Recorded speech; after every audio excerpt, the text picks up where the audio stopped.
Good evening, fellow Toastmasters and esteemed guests. I would like you to imagine a world with no language. With around 6,500 languages in the world today, it is of no wonder that language plays such an important, critical, pivotal role in our lives. French-born American literary critic George Steiner said, "When a language dies, a way of looking, a way of understanding the world dies with it, a way of looking at the world." Now, we take language for granted. In fact, we take language for granted so much that we don't even realize we take language for granted. In China, the Uyghurs struggled so hard to keep the language alive as the Chinese government banned the use of Uyghur language in schools. Imagine that. So today, let's go back to the basics and foundation of it all. How did we acquire our very first language? And this lady here, she's going to help us today. Does anyone know who she is?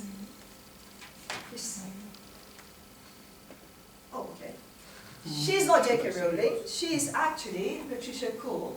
And she is the co-director of the Institute for Brain and Language Sciences at the University of Washington. Patricia Kuhl is internationally recognized for her research work on brain development and also early language.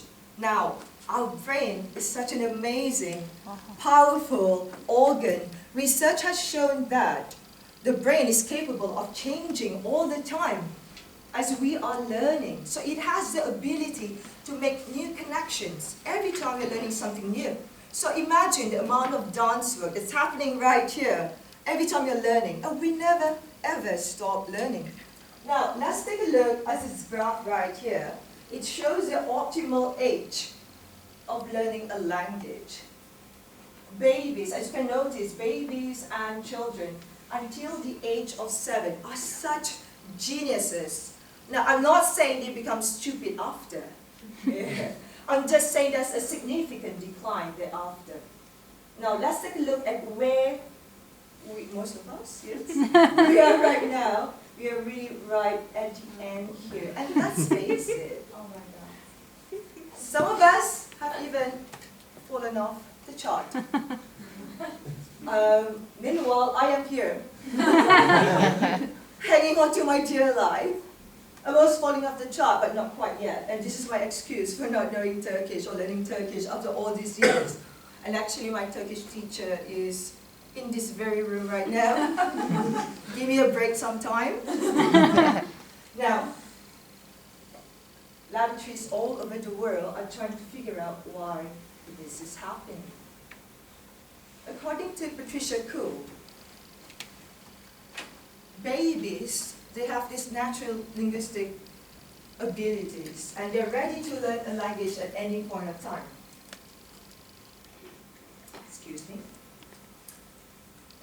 Why do babies learn a language? Out of a desire to communicate with the world.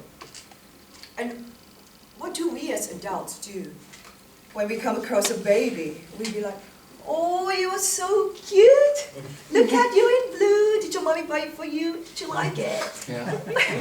You're supposed to be a baby. So, as you can see, we talk to them. And why do we do that? Because babies need it. They need social interaction. Why do we as adults talk to babies whenever we come across them?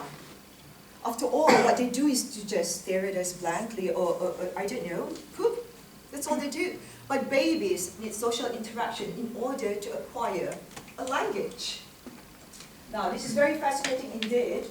Unlike us adults, babies, they can discriminate and distinguish sounds of any language at all. We can't do that. Teoka, we can't do that. So what happens after they discriminate a language?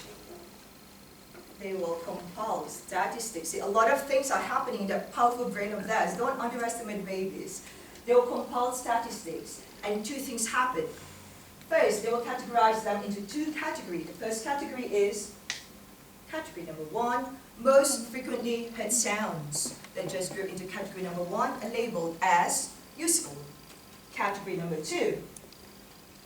Least frequently heard sounds, and this category is then labeled as useless. So now what happens to category 2? They're just tossed away, tossed aside, and category number 1, they are then retained, registered, and used by babies to communicate. This is also how accents are developed. Bear in mind, accents are not inherited. Accents are developed, and babies develop the accents to exposure of the consistent sounds around them.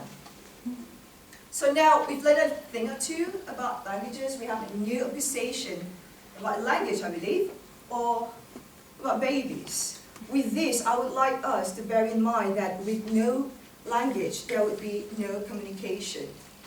With no language, there might be no civilization. And with no language, there might not be this moment that we're sharing together right now. Thank you very much.